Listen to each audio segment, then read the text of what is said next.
여러분, 오늘부터 이제 도르트 신조를 하게 됩니다. 근데 여러분, 초대교회로부터 중세 시대를 지나서 이제 개혁 교회를 거치고 청교도 시대 이후에 지금까지 이르도록 여러분 우리들에게 있는 신앙의 고민이 뭘까요? 자, 이제 여러분 이 책을 이제 나누어 드렸는데요. 이 가이드북을 계속해서 이제 조항이 있는 부분입니다. 그래서 앞에 보시면 3조와 4조라고 되어 있는 건요, 이 아르미니우스 주의자들, 그 제자들이 했던, 학론파들이 했던 내용이고요. 그 뒤는 이제 거기에 대해서 이제 교회가, 도르트 총회가 반박했던 내용들입니다. 자, 이제 그런 오리엔테이션을 좀 가이드북을 하고요. 자, 우리가 이제 초대교회에서부터 있었던 그런 중요한 진리가 뭐예요? 바로 예수 그리스도의 은혜로 말미암아 구원을 받는다. 이 구원은 은혜와 선물이지 우리의 행위와 조건이 아니다. 우린 잘 알죠. 근데 이게 단순하고 능력 있는 복음이 아시아와 유럽 전역을 완전히 강타해버렸습니다. 근데 그 뒤에 독버섯처럼 자라난 게 있었죠. 첫 번째가 뭐예요? 유대교의 율법주의예요. 유대교에 있는 사람들이 선교사를 파송해서 헬라 지역에, 이방 지역에 바울이 전했던 이 복음의 그런 전했던 지역에 찾아가서 유대교를 다시 설파합니다.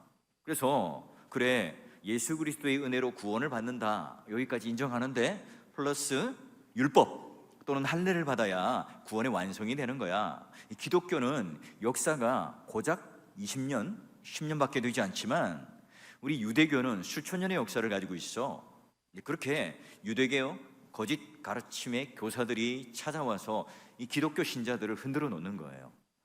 그리고 오늘날 여러분, 이게 어떤 형태로 나타나죠? 이런 율법주의나 또 열심을 내는 것. 그래서 여러분, 신천지나 또는 잘못된 유사 종교들은 어때요? 14만 4천 명 안에 들어야 구원을 받는다. 그러기 위해서는 어떻게 하라고 그래요? 헌금을 많이 하든지 아니면 포교 활동을 많이 해서 이 사람들을 데려와야 14만 4천 등 안에 들어서 구원을 받는다. 뭐 요즘에는 교리가 조금 바뀌었다고 그래요. 근데 그런 열심들을 요구하는 거예요. 자, 그리고 두 번째 문제가 뭐였어요? 영지주의자들이죠. 무슨 말이냐?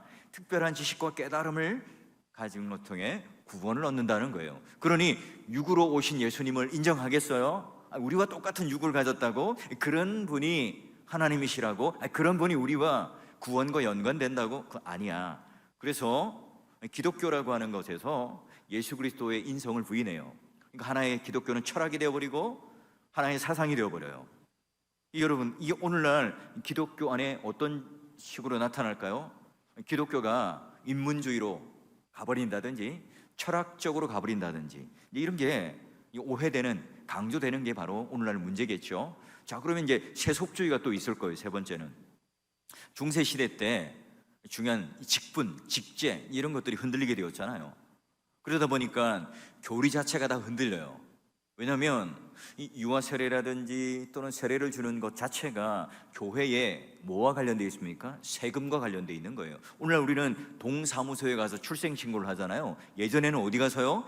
교회에다가 출생신고를 하고 유아 세례를 받아요. 근데 그걸 근거로 세금도 내고 또 교회가 운영되고 나라가 운영되는 거예요. 자, 그러면 세례를 받는다는 것을 뭘로 만들어버려요? 구원 만든 조건으로 만들어버려요. 그리고 선한 행위를 하고 구제를 하기 위해서 헌금을 많이 하면 천국 간다. 천국 가서도 아주 좋은 자리를 차지한다. 이미 죽은 너희 어머님, 너희 아버님, 너희 조상들도 내가 돈을 많이 헌금하기만 하면 이 지옥에 있던 사람들도 다시 천국으로 갈 수 있다. 자, 십자군 원정 여기에 돈을 보태라. 군사로 참여하면 구원을 받는다. 이런 식의 이제 교리가 있었던 거예요.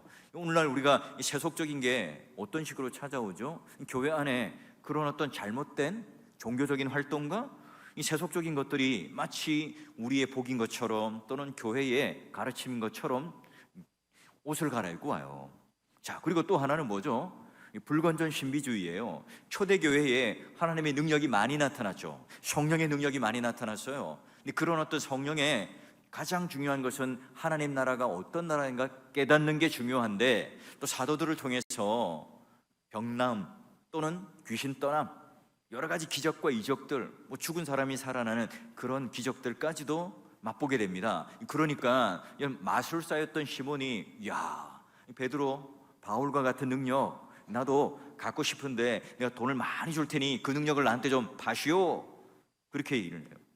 여러분, 오늘날 우리 시대에도 마찬가지죠. 우리 주변에도 이렇게 이 구원이라고 하는 것에 문제에 있어서 초대교로부터 지금까지 이르기까지 수많은 이단들이 나타나고요, 정통과 반대되는 그런 사상들이 새로운 옷을 갈아입고 우리 지금 주변에 아주 가까이 있어요. 그렇죠? 여러분, 이 구원이라고 하는 것 삼위 하나님의 사역이잖아요. 근데 인간이 그냥 그저 공짜로 은혜로 선물로 받는다는 게 조금 미안하기도 하고 또 덧붙이고 싶어 해요. 그리고 행위를 강조하고 종교성을 강조하는 그런 입장에서는 볼 때 어때요? 자, 여러분, 열심을 내야 됩니다. 교회에 충성 봉사를 다해야 여러분 구원이 확실하게 되고요, 떨어져 나가지 않습니다 라고 하는 이런 신율법주의적인 것을 강조하면 담임 목사로서는 어떻게 해요? 굉장히 유혹이 있겠죠. 그렇게 막 밀어붙일 때 성도들이 좀 더 교회에 헌신할 수 있죠. 열심을 낼 수 있죠. 그러면 성경의 잘못된 가르침인 거예요. 자, 모든 성경은 뭐예요? 우리가 구원받았기 때문에, 신자가 되었기 때문에, 우리가 구원받은 이 은혜와 감사 때문에 그 신분에 걸맞는, 그 감사와 은혜의 감격에 걸맞는 삶을 살아내는 거예요. 그게 바로 성경이 말하고 있는 오늘 우리가 구원받은 자의 선물과 함께 우리의 삶의 행위가 기쁨으로 나타나죠. 그러니 기도, 찬송, 예배가 뭐예요? 의무이거나 노동이 아니라 내가 하나님께 드려지는 기쁨이 되고 즐거움이 되고 또한 그 시간을 통해서 회복이 되는 거예요. 자, 그런데 이 아르미니우스 주의자들이 그 시대에 이제 나타났는데 중요한 건 뭐냐?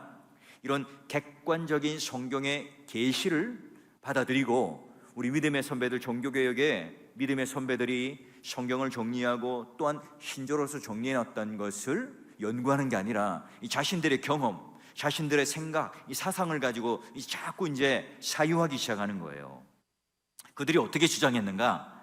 십자가의 예수 그리스도가 죽으심으로 말미암아 우리의 구원이 가능하다. 그런데 모든 사람들이 다 구원받는 가능성을 열어놓은 게 아니라는 거예요. 다 구원을 보장받는 게 아니에요. 그럼 뭐죠? 이 구원을 내가 받아들일지 안 받아들일지는 성령 하나님이 결정하는 게 아니라 내가 결정하는 거예요. 내 의지가 결정하는 거고 내 선택이 결정하는 거예요. 자, 아르미니우스주의자들이 예수 그리스도의 은혜보다 그러면 강조하는 게 뭘까요? 인간의 자유의지. 인간이 그러면 어떻게 그러면 이런 자유의지를 가질 수 있을까? 그러면 우리가 에덴 동산의 타락 전에 우리의 모습, 타락 이후의 우리의 모습들을 잘 이해해야 될 거잖아요. 자, 그러면 그들의 주장은 이래요. 그들의 주장입니다. 자, 하나님 편에서 모든 이 구원을 다 책임지시면 우리가 좀 살짝 미안하잖아. 우리 자유의지가 모든 것을, 최종적인 것을 결정하고 우리는 하나님의 은혜에 대해서 선택할 수도 있고 거부할 수도 있다. 하나님 은혜가 주어질 때 그게 은혜라는 것을 우리가 깨달아야 그거를 향하여 고개를 돌릴 수 있는 거 아닌가? 은혜가 비로소 적용이 되는 것 아닌가? 인간은 그러니까 완전히 부패한 게 아니라 이 부분적으로 타락했다. 적어도 은혜를 선택하고 적어도 구원을 선택하고 적어도 예수께서 내미는 구원의 역사를 내가 손잡을 수 있을 만큼은 무언가가 남아있을 거야. 여러분, 인간의 구원의 궁극적인 모든 최종적인 결정과 권위는 누구에게 있어요? 삼위 하나님께 있습니까? 인간에게 있어요. 인간에게 있죠. 그래서 인간 편에서 그 구원을 주시는 거에 대하여 저항이 가능하다는 거예요. 그리고 내 노력, 내 뜻, 내 의지, 내 결정을 통해서 내 노력 여하에 따라서 구원을 받을 수 있다라고 하는 소망과 희망을 가져요. 여러분 어때요? 아주 매력적이죠. 근데 여러분 여기 어떤 오류가 숨어 있을까요?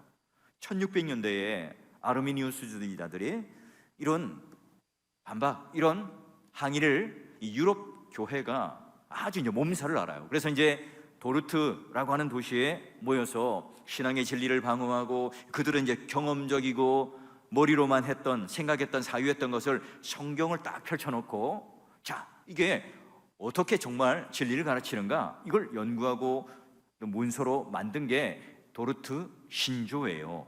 그게 이제 문서화된 거죠. 도르트 총회 때 모였던 이 모든 목사님들, 장로님들, 그 신학자들은 다 우리와 똑같은 그런 고민을 하고 살아가는 사람들이었어요. 이 아르미니우스주의자들이 이렇게 고민한 게 왜일까요? 신앙을 하는데 좀 더 열심을 내고 좀 더 하나님께 뜨겁게 하나님을 사랑하고자 했기 때문이죠. 야, 이 개혁교회 우리 선배들 보니까 그 구원은 전적인 하나님의 은혜로 받는다는 이것 때문에 그냥 교회 생활도 뜨뜨미지근하게 하고, 직분자 있는데도 헌금을 제대로 하지 않고, 또 교회에서 이렇게 직분을 맡았는데도 그 직무에 걸맞는 성실한 삶을 살지 않아요. 그러다 보니까 이런 답답함 때문에 어떤 고민을 해요? 과연 오늘 우리에게서 구원이 진짜가 맞는가 하는 것을 고민하게 되는 거죠. 근데 여러분, 문제가 뭐예요?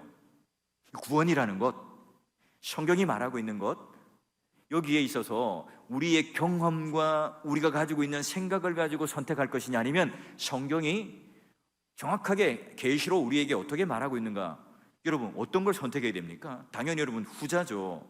그래요. 그들의 경험이 아니라 이 성경을 이제 펼쳐놓고 도르트 총회에 모여서 함께 성경을 하나하나 뒤져가면서 어떻게 말씀하시는가, 이걸 정리하고 이걸 토론하고 이걸 문서화시켜요. 도르트 신조가 나오게 되죠. 그럼 뭐냐? 5가지의 그런 내용들을 이제 말하는 거예요. 여러분 보시면 교리가 5가지가 나오는데요. 첫째, 하나님의 선택과 유기라는 게 나오고요. 둘째가 예수 그리스도의 죽음과 인간의 구속. 이제 우리가 이제 배울 내용, 이 책에 있는 내용은 이거예요. 셋째, 넷째 교리, 인간의 부패와 하나님께로 회심과 그 회심이 일어나는 방식이 어떻게 되는가라고 하는 내용을 하게 될 겁니다. 그리고 이제 5째 교리가 여러분 잘 아는 성도의 견인이라고 하는 것으로 갈 건데요. 자, 그러면 이제 우리가 이 셋째, 넷째를 여러분과 함께 할 건데, 이런 질문이 있죠. 목사님, 다른 거는 다 하나, 둘, 5 이렇게 돼 있는데 왜 셋째, 넷째는 교리가 함께 묶여 있어서 하는 걸까요? 믿음의 선배들은요 3조와 4조의 항목을 함께 묶어서 지금 가르쳐요. 그 이유가 있습니다. 자, 아르미니우스주의자들이, 학론파들이 3조와 4조와 이 내용을 따로 떼어서 보면 이 3조 내용은요 완벽해요. 아니, 성경에 오류가 없어 보여요. 사람의 자유의지와 사람의 부패에 관해서 얘기하는데 3조만 딱 읽으면 이거 괜찮은데? 이거 아닌 건데? 할 수 있어요. 자, 보시면 여러분들을 위해서 좀 큰 글씨로 했어요. 자, 우리는 사람이 스스로 구원에 이르는 믿음을 가지지도 않으며, 맞는 말이죠. 배교와 제 가운데서는 스스로 생각해낼 수 없기에 진실로 선한 그 어떤 일도 구원에 이르는 믿음으로 하지 않고 하려고도 하지 않는다는 것을 믿습니다. 그러니까 우리가 볼 때 인간은 완전히 전적으로 타락해서 자유의지라는 게 없구나, 이렇게 느껴지잖아요. 그렇죠? 자, 그런데 그 다음 문장을 보세요. 그러나 또 사람이 바르게 이해하고 묵상하며 진실로 선한 일을 하고 또 하려고 하지만 하나님께서 그리스도 안에서 성령을 통하여 그를 거듭나게 하셔야 이해, 감정, 의지 모든 능력이 새롭게 된다는 것을 믿습니다. 자, 그리고요 마지막에 성경 구절까지 덧붙여요. 요한복음 15장 5절에 나를 떠나서는 너희가 아무것도 할 수 없다. 그리스도의 말씀에 따른 겁니다. 이 주장이 지금 누가 하는 주장이라고요? 도르트 총회에 있는 목사님과 장로님들이 하는 게 아니라 학론파 아르미니우스주의자들이 하는 얘기라고요. 자, 여러분, 스스로 생각해낼 수도 없고 선한 일을 내가 할 수도 없고 구원을 믿음에 이룰 수도 없습니다. 성경 구절까지 인용해요. 그러다 보니까 이 맞는 말 아니야? 이렇게 될 수 있어요. 근데 중요한 것, 4조를 봐야 됩니다. 4조. 여러분 책에 이제 제일 앞에 있기도 합니다. 자, 우리는 중생한 사람이 이 선행하거나 돕는 깨달음과 그에 따른 협력하는 은혜가 없이는 선을 행하는 것과 악을 향하는 모든 유혹들에 저항하는 일을 생각하지도 행하지도 못하고 하려 할 수 없는 한, 여기까지는 술술 잘 넘어가요. 자, 그 다음을 볼까요? 이 하나님의 은혜가 모든 선한 일들과 시작과 진행 그리고 마침도 된다는 것과 그러므로 생각할 수 있는 모든 선한 사역들과 행위들이 그리스도 안에 있는 하나님의 은혜에 돌려진다는 것을 믿습니다. 자, 그리고요, 그러나 여기서부터 잘 봐야 됩니다. 이런 은혜의 방식과 연관하여 이 은혜는 어떻게 한다고요? 저항할 수 있다 그래요. 여기서부터 살짝 틀어지기 시작하죠. 여기서부터 살짝 틀어지기 시작합니다. 자, 왜냐하면 사도행전 7장과 같이 다른 많은 곳에서 중생한 자들이 성령을 저행했다는 많은 사실들이 기록되어 있기 때문에 그렇습니다. 같은 텍스트를 보고 성경을 보지만 다르게 해석을 하고 있는 거예요. 그죠? 자, 그러니까 지금 여기 4조의 결론적인 이 문장을 딱 주목할 때 저항할 수 있다, 이 한마디 때문에 오호, 이 3조를 볼 때는 야, 우리와 똑같은 신학적 색깔을 가지고 있구나 이렇게 생각하는데 여기서부터 이제 다른 거예요. 자, 그러면 우리가 이 말의 의미가 뭘까 하는 거죠. 여러분, 여기 드러나는 것은 이제 3조만 읽을 때는 몰랐는데 4조 여기서 볼 때 딱 걸린 거예요. 딱 걸린 거예요. 자, 그러면 죄와 부패에 관련된 이 고백을 하면서 자유의지를 통해서 하나님의 은혜를 거부할 수 있다, 최종적인 이 구원은 인간에게 달려있다, 아까 제가 말씀드린 것처럼 그렇게 지금 주장하고 있는 거예요. 그러면 아하, 뭔가 인간이 완전히 타락한 게 아니라 조금 이 부분적으로 타락했구나, 그러니까 인간의 자유의지를 통해서 뭔가를 할 수 있구나, 이걸 열어놓은 거예요. 근데 여러분, 우리가 성경을 읽을 때, 우리가 이때까지 배워왔을 때 하나님의 그런 방식 안에 인간의 전적 타락과 하나님의 구원과 은혜는 어떤 상관관계가 있죠? 자, 우리는 이렇게 말하죠. 우리는 전적으로 타락했습니다. 그래서 하나님을 찾을 수도 없고 하나님의 은혜에 전적으로 우리가 의지하는 존재일 수밖에 없습니다. 이게 우리가 가르치는 바른 교리예요. 그런데 아르미니우스주의자들은 어떻게 해요? 우리는 부분적으로 조금만 타락했어요. 그래서 아직 우리는 구별할 수 있는 지식이나 의지나 감정이나 자유의지 등이 조금 살아있어요. 그래서 하나님의 은혜는 전적인 하나님의 은혜가 아니라 조금 또는 부분적으로 도와주시는 은혜입니다, 이렇게 바꿔 말할 수 있는 거예요. 자, 그러면 셋째 넷째 교리 1항 가운데 인간의 타락 이전과 타락 이후의 인간의 상태와 위치를 말해주는데요. 자, 그러면 여러분, 학론파의 이 잘못된 주장과 오류가 뭐냐는 거예요. 여러분, 책을 펼쳐보면 학론파의 잘 뒤에 보면 17페이지 보면 나와 있습니다. 이렇게 되어 있어요. 학론파의 주장, 정확히 말하면 원죄 그 자체는 온 인류를 정죄하거나 온 인류의 일시적인 형벌과 영원한 형벌을 마땅히 받게 받는데 충분하지 않다. 이 성경 가르친 건 모순되죠. 아까 우리가 로마서 읽었잖아요. 그러므로 한 사람이 죄가 세상에 들어옴으로 말미암아 모든 사람이 죄를 지었습니다. 모두가 다 타락했습니다. 이걸 뭐라고 그러죠? 원죄라고 그러잖아요. 심판은 한 사람의 정죄함으로 말미암아 이루어집니다. 또한 한 사람이 대표로 오늘 우리 가운데 십자가를 지는 둘째 아담으로 우리는 구원을 받아요. 자, 그리고 두 번째 이제 학론파의 또 주장이 뭐냐 하는 거죠. 또한 선함, 거룩함, 의로움 같은 영적인 은사들 또는 이런 것들이 처음 지원받을 때, 창조할 때 사람의 의지 안에 있지 않아서 이게 분리되어 있다는 거예요. 그래서 사람의 의지는 타락과는 상관이 없어요.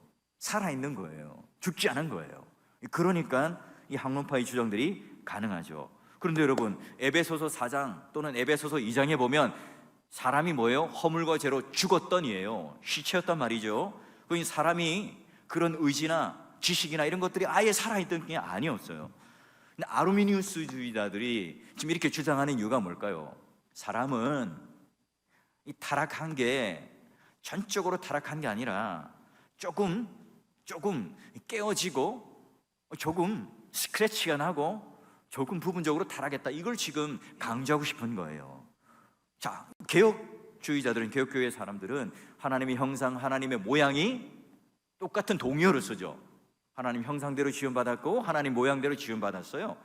그런데 아르미니우스주의자들은 어떻게 해요? 하나님 형상으로 창조되었지만 하나님 모양으로는 창조되었지 않았다고 해요.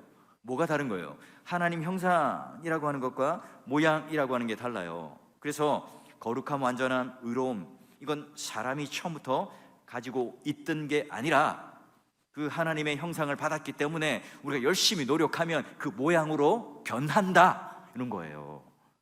자, 거룩한 그런 모든 것들은 인간의 노력과 의지로 가능하다는 것을 열어놓은 거예요.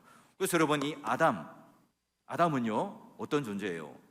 타락하기 전에는 완전한 존재였고 하나님과 아주 때려야 뗄 수 없는 관계였어요. 그런데 이 아르미니주의자들은요 어떻게 말해요? 중립적이다, 그냥 중간 상태에 있다, 이 아담은 그저 이 죄와 의의 중간 상태에 있다, 이렇게 말하는 거예요.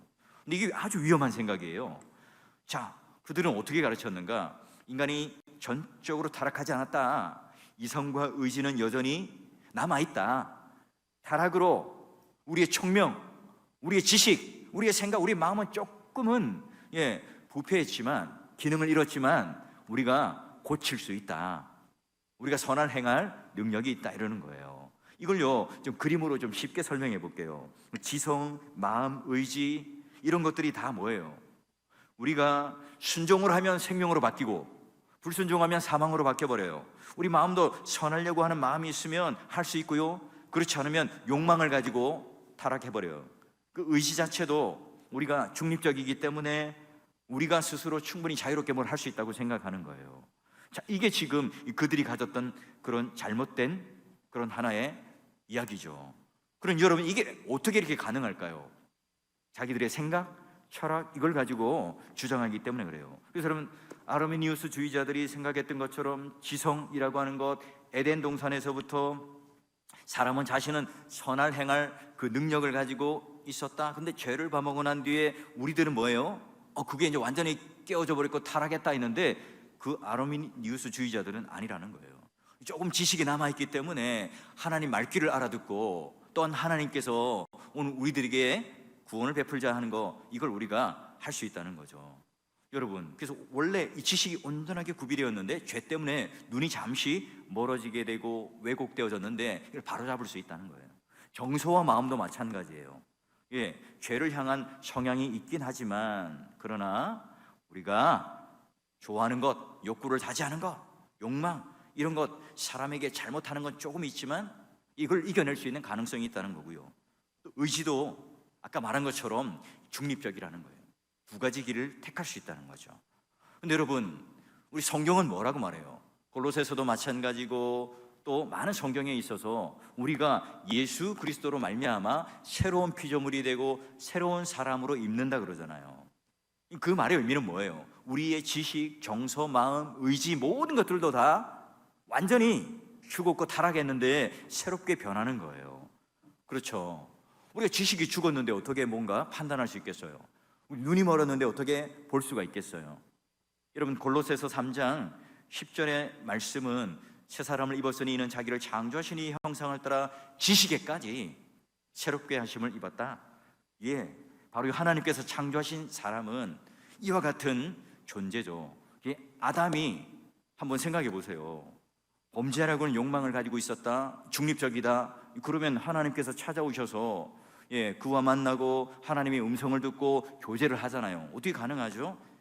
그렇지 않죠. 그래서 여러분, 이제 우리 믿음의 선배들, 도르트 총회에 있는 분들이 지금부터 이제 우리가 1항으로 들어가는 거예요. 자, 그러면 이제 1조 1항에 들어가 보시면 이제 타락이 사람의 본성에 끼친 영향을 이제 보게 되는 겁니다. 이렇게 결론을 내는 거예요. 그 학론파들이 이렇게 잘못 판단한 것을 이렇게 합니다.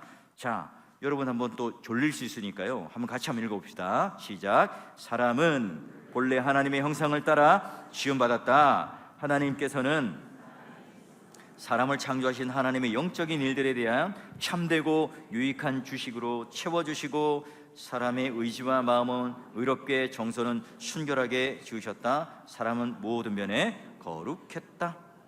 자, 여기 보니까 어때요? 보니까 하나님께서 에덴 동산에 이 아담을 창조하실 때는 모든 면이 다 거룩했다는 거예요. 지성, 감성, 지식, 의지, 마음, 정서가 다 이게 창세기 1장 26절, 27절 말씀을 따라 알 수 있죠. 그러니까 아담이 가지고 있는 지식은요, 참되고 건전한 지식이죠. 어떻게 알 수 있죠? 아담이, 여러분, 하나님께서 창조물 받고 에덴 동산에 이제 관리하고 다스릴 때 뭘 합니까? 제일 먼저 동물들, 식물들 뭘 줘요? 이름을 줘요. 그 이름을 준다는 게 뭐예요? 하나님께서 오늘 완전한 그 모든 것을 구별할 수 있고 그 특성을 알아낼 수 있는 이 참된 지식을 가지고 있기 때문에 가능한 일이에요. 그러니 여러분, 아담이 동물과 식물의 그 이름을 지어주는 것을 통해서 알 수 있죠. 또 아담은 참된 의를 가지고 있어요. 인간이 고의적으로 악을 선택한 것이 아니에요. 하나님 뜻에 기뻐하고 오직 하나님 영광만 구하고 살아가는 존재로 창조되었습니다. 그래서 타락하고 죄짓기 전에는 하나님으로 즐거워하고 하나님으로 만족하고 하나님 한 분과의 교제하는 것이 내 인생의 가장 행복하고 안전한 것으로 여기며 살아갔던 거죠. 그러기에 하나님께서는 이 아담을 지으시고 인간을 지으시고 창조의 걸작품으로 최고의 선으로 힘이 좋았더라 이렇게 평가를 하는 거였고요. 하나님은 아담과 하와를 그 에덴 동산의 낙원의 대리인으로 삼으셨던 거예요. 그래요. 보니까 참된 지식과 의지와 정서와 마음과 자유의지 등을 다 하나님 거룩하게 완벽하게 창조하셨구나. 자, 우리 믿음의 선배들은 그렇게 성경을 통해서 정리를 합니다. 자, 그러면 이제 살짝 다를 수 있는 것, 학론파들이 또 이제 오류를 주장합니다. 보니까요, 영적 은사들을 사람이 영적으로 죽었을 때 사람의 의지가 분리되지 않았다. 아까 제가 말씀드렸죠. 그래서 의지 자체는 결코 부패할 수 없기 때문에 의지만, 다만 어두운 지성과 무절제한 정서만 방해받을 뿐이고, 사람의 의지는 이런 방해 요소가 제거되면 선천적으로 자유로운 능력을 마음껏 발휘할 수 있을 것이다. 다시 말하면 의지는, 이게 중요합니다. 그 앞에 놓인 어떤 선도 원하거나 택할 수 있고 또는 원하지 않거나 선택하지 않을 수도 있다. 이렇게 주장합니다. 근데 우리는 뭐예요? 모든 것들이 다 부패했다. 예레미야의 17장 9절 또는 에베소서 말씀을 보면 우리 마음은 부패했다. 우리 모든 것은 타락했다. 이렇게 고백을 해요. 그래서 여러분, 완전한 타락을 의미하는데, 자, 보시면 이 타락 전에 아르미니우스주의자들은요, 사람은 충분하게 완전치 않았다고 그래요. 그래서 뭐만요? 이 한 5%만 부패되고 깨져버렸다 이렇게 말을 해요. 또 나중에 타락한 후에는 95%가 이제 완전히 깨져버렸다, 이제 이런 식으로 얘기를 해보여요. 개혁교회나 또는 정통 우리 보수교단에서 어떻게 하죠? 낙원에서는 참으로 거룩했고 완전했다. 그러나 타락한 후에는 몇 %요? 100%. 그래서 100% 우리가 완전히 선했고 타락했다. 이게 지금 우리가 갖는 완전한 다른 그런 그 교리에 대한 이해예요. 그래서 여러분, 예레미야 17장 9절, 만물보다 거짓되고 심히 부패한 것은 마음인데 누가 이걸 알까요? 또한 여러분 알다시피 에베소서 2장 1절에서 3절까지 말씀도 그래요. 그는 허물과 죄로 죽었던 너희를 살렸다. 이 죽었던 과거형이죠. 시체예요. 그리고 우리는 공중권세에 사로잡혔고 우리 욕심을 따라 살아가는 본질상 진노의 자녀일 것이다가 아니라 이었더니라고 돼 있어요. 그렇죠? 그래요. 오늘 우리의 이 타락이 하나님 앞에 어떤 식으로 보여지는가 정확하게 지금 그들은 이해하고 있었던 거예요. 자, 그러면 여러분, 오늘 우리의 삶이 지금 전적으로 하나님의 은혜가 필요하다는 것이 어떤 의미일까요? 지금 여러분, 쉽게 말하면 여러분, 내가 산에서 조난당하거나 다쳐버렸어요. 그래가지고 다다다다다다다 헬기가 와요. 닥터 헬기가 와요. 응급 헬기가, 구조 헬기가 와요. 이걸 내가 탈 수도 있고 안 탈 수 있다. 이걸 누가 선택한다고요? 내가 선택한다는 게 오늘 여기 지금 아르미니우스주의자들의 가장 간단하게 여러분들에게 드릴 수 있는 설명이에요. 그래요. 여러분, 이런 역사적인 논쟁들이요, 시대마다 다른 옷을 입고 나타나요. 여러분, 조나단 에드워즈 시대 때 신앙 감정론을 보게 되면 그런 언제나 그런 불건전적인 신비주의와 또 우리가 가지고 있는 정말 하나님 말씀의 그 약속과 이 막 헷갈리기 시작하는 거죠. 오늘날 여러분 잘 아는 뉴에이지나 범신론이나 또 우리가 가지고 있는 많은 그런 철학적인 생각들, 이런 것들이 또 교회 안에 들어오기도 하죠. 여러분, 우리가 오늘 이 말씀을 통해서 중요한 건 뭐예요? 자, 정리를 해보면 셋째 주장과 이 넷째 주장의 가장 중요한 것은요, 바로 아르미니우스주의자들은 완전히 부패하지 않았다. 우리 개혁교회는 전적으로 타락했어요. 근데 중요한 게 뭐예요? 전적으로 타락했으니까 전적인 하나님의 은혜가 필요해요. 그러니까 인간의 어떤 노력과 이것이 아니라 하나님께서 전적으로 오늘 우리들에게 모든 것들을 해주셔야 가능해요. 여러분, 그러니 구원의 실력이 누구에게 달려 있습니까? 불완전한 인간에게 달려 있는 게 아니에요. 불완전한 인간의 마음과 의지와 결정에 달려 있는 게 아니죠. 그래서 모든 이런 아르미니우스주의자들은요, 구원의 결정과 통제를 인간에게 두었지만 우리는 어떻게 해요?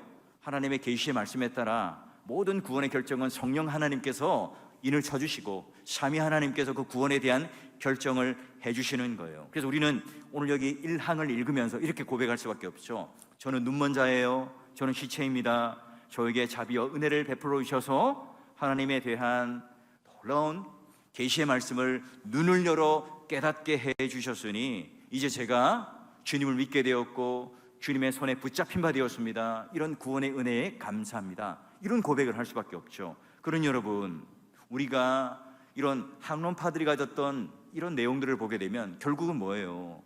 인간의 구원에 있어서의 뭔가 덧붙이는 걸 통해서 매력적으로 보이지만, 그러나 불완전한 인간 때문에 이 구원은 늘 불안해요. 나를 보면 불안하잖아요. 내가 선택하고 내가 결정하고 내가 뭔가 완성해야 된다면, 이 불완전한 내가 구원의 완성을 이루어야 된다면 얼마나 불안합니까? 그런데 우리 개혁교회 또는 성경의 계시에 따라 우리는 뭐예요? 완전히 부패하고 타락했으니, 내가 아무것도 할 수 없으니 하나님께서 모든 것을 해주셔서 구원이 출발되고 또 구원이 완성된다는 이 사실을 깨닫게 돼요. 그 극적인 사건이 뭐예요? 사도 바울이 다메섹 도상으로 이 그리스도인들, 신자들을 잡으러 갈 때, 그는요 유대교회에 있어서 가장 동에서 서로 먼 그런 하나님과 먼 사람이었잖아요. 예수 그리스도와 가장 먼 사람이었습니다. 근데 그때 하나님께서 특별한 은혜를 통해서 그의 눈을 멀게 하죠. 그게 육적인 어떤 눈을 멀게 해서 깨닫게 만드는 거예요. 그래서 오늘 그가 내가 지금 이제 십자가 앞에 죽고 다시 부활하신 예수를 만나게 됨으로 말미암아 이 안수를 받고 그는 이제 이방인 사도로 새롭게 거듭나게 됩니다. 여러분, 오늘 우리도 마찬가지예요. 바울이 극적인 이 삶을 통해서 회심을 한 것처럼 여러분, 오늘 우리의 신앙의 고백 마찬가지죠. 우리는 어떻습니까? 하나님 은혜에 기대는 이 일에 절실합니까? 우리는 아주 절박합니까? 우리가 이 신앙이 아주 오래전에 이 기록된 이 문서지만 이게 그 당시에 아르미니우스주의자들도 열심을 내기 위해서 또는 뜨거움을 가지기 위해서 신앙을 잘 하기 위해서 그들도 고민했던 거예요. 그 문제는 뭐예요? 성경을 통해서 정리하고 깨달은 게 아니라 내 경험과 내 생각과 사유를 통해서 하다 보니까 이렇게 가버린 거예요. 우리는 언제나 하나님 말씀을 정확무오한 생명의 말씀으로 믿고 있죠. 그러기에 잘 정리하는 거죠. 자, 우리는 뭐예요? 모든 것, 전적으로 우리는 타락했다는 것 때문에 우리는 은혜가 더 커요. 전적인 하나님의 은혜를 통해서 구원에 대한 감격과 기쁨이 더 큰 거죠. 그게 바로 오늘 우리가 바른 신학과 구원관을 가진 우리 믿음의 선배들, 도르트 총회에서 신조를 만들어내었던 우리 믿음의 선배들이 성경을 보고 정리했던 내용입니다. 여러분, 우리 모두가요 이런 학론파들의 이 주장, 이것들도 한번 여러분 잘 보셔서 이런 열심을 가지고 있었구나, 이게 오늘날 나도 모르는 나의 고민일 수도 있고요, 내가 가지고 올 수 있는 고민이고 또한 내 삶에 대한 적실한 내 현실 속에 부딪히는 문제일 수도 있을 거예요. 그게 내가 생각했던 걸 학론파들이, 아르미니우스주의자들이 하고 있었구나, 나도 이런 생각을 했는데 하면서 우리는 뭐예요? 교정을 해야 되겠죠.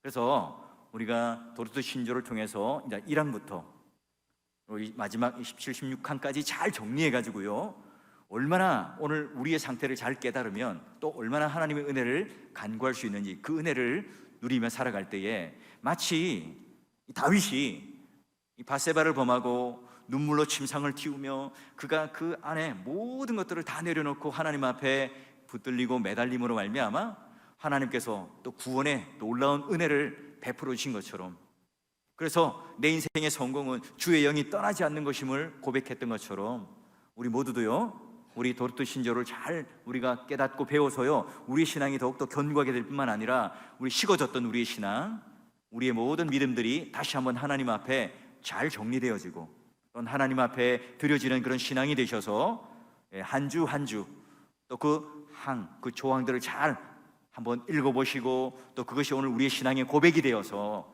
우리가 흔들리지 않는 신앙과 또 견고한 믿음과 뜨거운 하나님을 향한 바른 열심과 바른 열정을 지닌 성도가 되시고 신자가 되기를 주의 이름으로 축원합니다.